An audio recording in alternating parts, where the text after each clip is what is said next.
Bonjour à tous. L'objectif de cette vidéo est de résoudre 6 inéquations du second degré en appliquant les résultats vus à la vidéo Polynôme du second degré, la théorie. Avant de commencer, je tiens à préciser qu'il est utile de savoir résoudre de telles inéquations pour étudier certaines fonctions.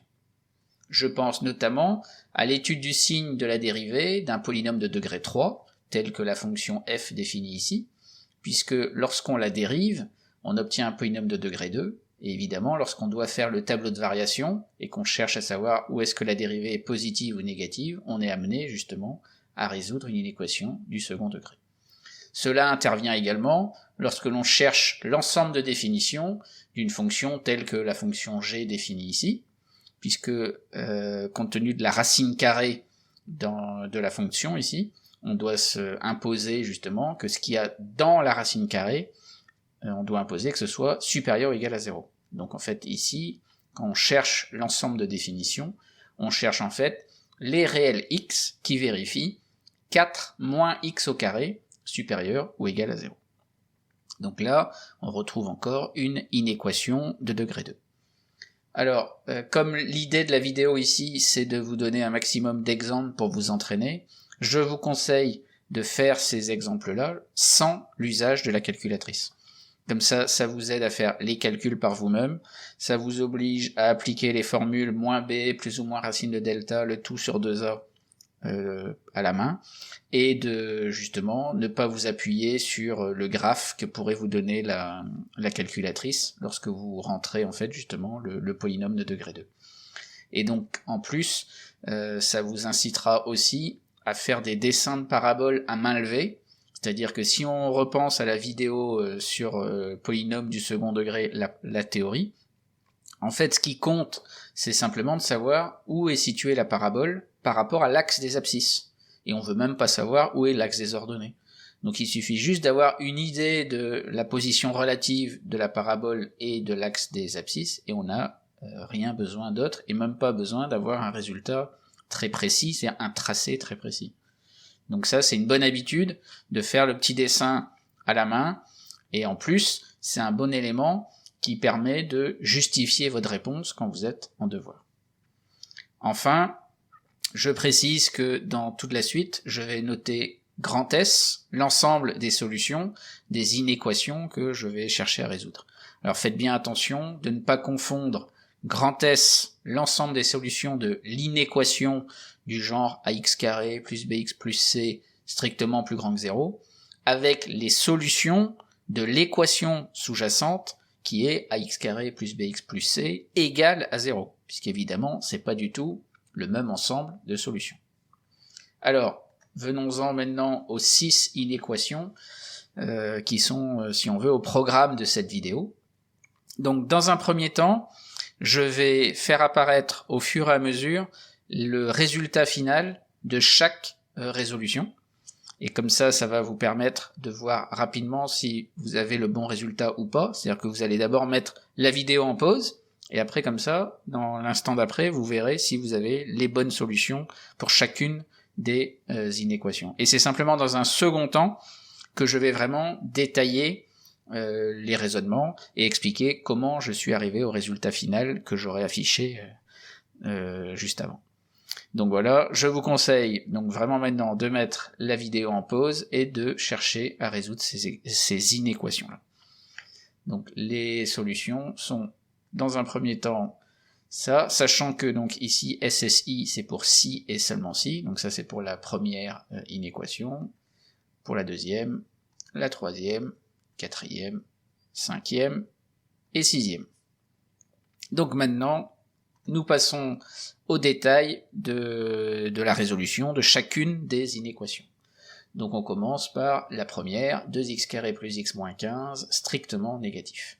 Donc on commence par calculer le discriminant du polynôme 2x carré plus x moins 15. Donc on trouve 121 qui est un nombre strictement positif. Donc on a deux solutions à calculer. On trouve moins 3 et 5 demi. Et on constate qu'ici a, le terme devant x au carré, donc c'est 2, et donc que c'est un nombre strictement positif.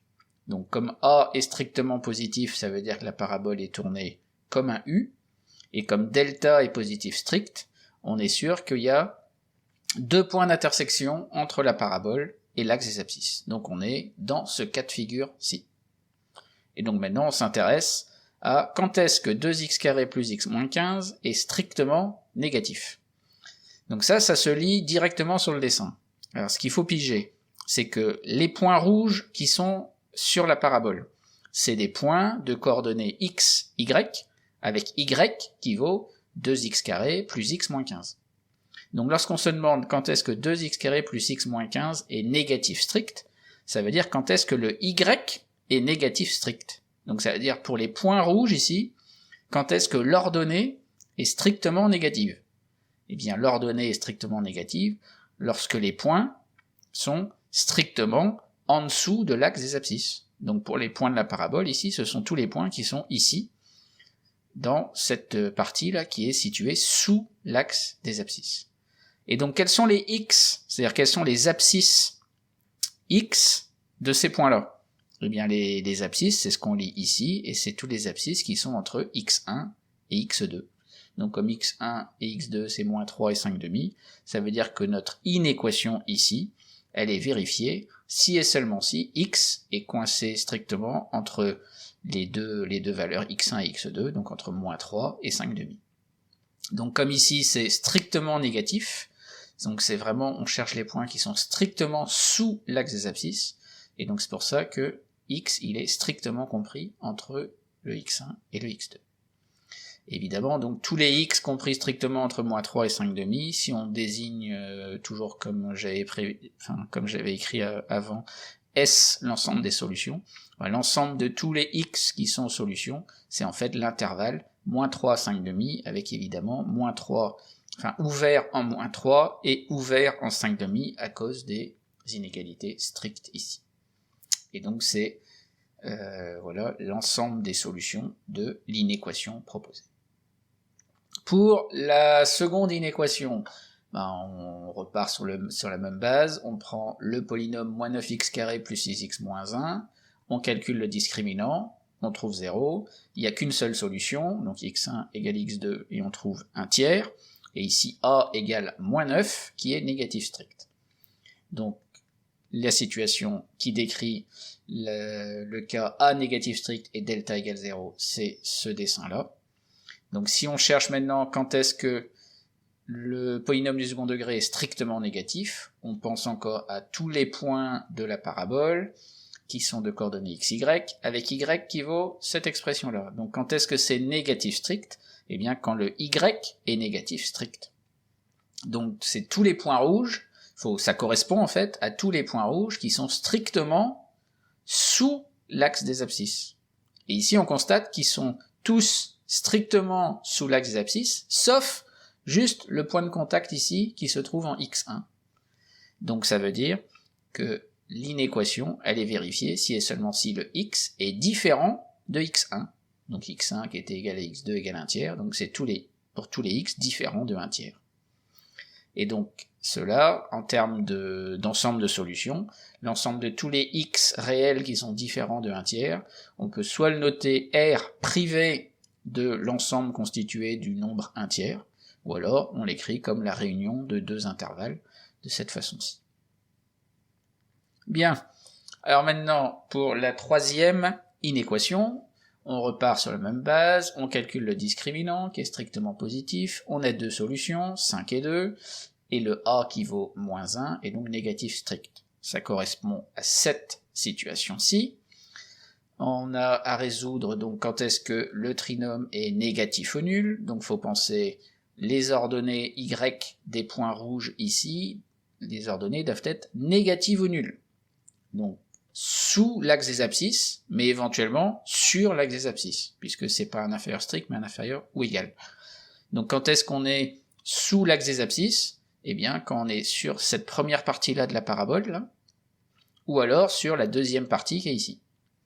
Donc pour les abscisses, l'abscisse des points rouges là que je viens de décrire là et là, c'est les abscisses qui sont ici à gauche de x2, donc en fait x2 étant égal à 2, c'est les abscisses qui sont plus petites que 2, ou alors quand on est sur cette partie-là, c'est les abscisses qui sont plus grandes que x1. Et donc comme x1 ici vaut 5, c'est pour les abscisses plus grandes que 5. Donc là, l'inéquation, elle est vérifiée si et seulement si donc x est inférieur ou égal à 2, ou x est supérieur ou égal à 5. Et donc l'ensemble des solutions, c'est la réunion des deux intervalles, moins l'infini 2, avec 2, en fait, c'est fermé en 2, puisque c'est inférieur ou égal à 2, et après, union 5 plus l'infini, donc fermé en 5, à cause du supérieur ou égal à 5. Maintenant, la quatrième inéquation, on repart donc toujours sur les mêmes calculs, le delta, il se trouve qu'il fait 0, on a une seule solution qui est moins 5, et le a est positif strict. Donc on a une situation comme celle-ci, et on veut donc savoir quand est-ce que le polynôme du second degré est inférieur ou égal à 0.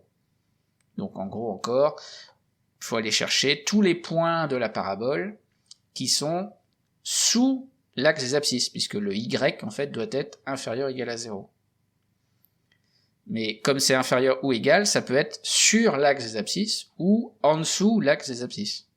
Et ici on constate qu'il n'y a qu'un seul point qui vérifie ça, c'est le point de contact ici entre la parabole et l'axe des abscisses. Donc cette inégalité-là, elle est vérifiée que pour une seule valeur de x, et cette valeur c'est la valeur x1, donc qui vaut moins 5. Donc justement, l'inéquation est vraie si et seulement si x égale moins 5. Et donc l'ensemble des solutions, c'est l'ensemble, donc en tracolade, constitué d'un seul réel, qui est le réel moins 5. Ensuite, cinquième inéquation, donc on repart toujours sur le calcul du discriminant, on voit qu'il est négatif strict, donc on n'a pas de racine réelle. Par contre, a, il vaut 3, donc lui, il est positif, donc on a cette situation géométrique, si on veut. Donc maintenant, on se demande quand est-ce que 3x carré moins 3x plus 1 est supérieur ou égal à 0. Et on regarde justement où sont tous les points de la parabole avec un y supérieur ou égal à 0. Donc on regarde tous les points qui sont au-dessus de l'axe des abscisses. Et on se rend compte que là, tous les points sont au-dessus de l'axe des abscisses. Donc ça veut dire que l'inéquation, là, elle est vérifiée si et seulement si x est un réel quelconque. Et donc dans ce cas-là, ça veut vraiment dire que pour tous les x réels, on a cette expression-là qui est positive ou nulle. Et donc l'ensemble des solutions, c'est tout R. Alors faites bien attention à une chose, c'est justement là qu'il ne faut pas confondre l'ensemble des solutions de l'inéquation avec l'ensemble des solutions de l'équation 3x carré moins 3x plus 1 égale à 0. Ça c'est une erreur fréquente que l'on voit, où parfois l'étudiant qui trouve son delta négatif strict, il dit qu'il n'y a pas de racine réelle, ce qui est vrai, et ça veut dire qu'il n'y a pas de solution à l'équation 3x carré moins 3x plus 1 égale à 0, et il croit que ça va être pareil pour supérieur ou égal à 0. Mais non, il faut prendre le temps d'aller regarder le dessin et de voir ce qui se passe sur le dessin. Et donc là, comme on l'a constaté, justement, c'est pas qu'il n'y a pas de solution, c'est qu'il y en a une infinité, et même que tous les x réels sont solutions. Donc il faut pas se précipiter. En fait, quand on trouve le delta négatif strict, il faut prendre le temps de faire le dessin de la parabole par rapport à l'axe des abscisses et de lire l'information sur le dessin. Alors maintenant, pour terminer, la dernière inéquation. Quand on calcule le discriminant delta, on trouve là encore un nombre négatif strict, donc il n'y a pas de racine réelle. Le a ici vaut moins 5 qui est négatif strict, ça nous donne cette situation-là. Et lorsque l'on résout l'inéquation, donc on cherche justement encore tous les points de la parabole qui ont un y strictement positif. Donc en fait, on cherche les points de la parabole qui sont strictement au-dessus de l'axe des abscisses. Et là, on se rend compte qu'il n'y en a aucun. Donc ça veut dire que cette inéquation-là, elle n'est vraie pour aucun réel x. Donc là, justement, l'ensemble des solutions, c'est l'ensemble vide. Il n'y a aucun x qui vérifie moins 5x carré plus 7x moins 3 strictement positif. À bientôt pour d'autres vidéos.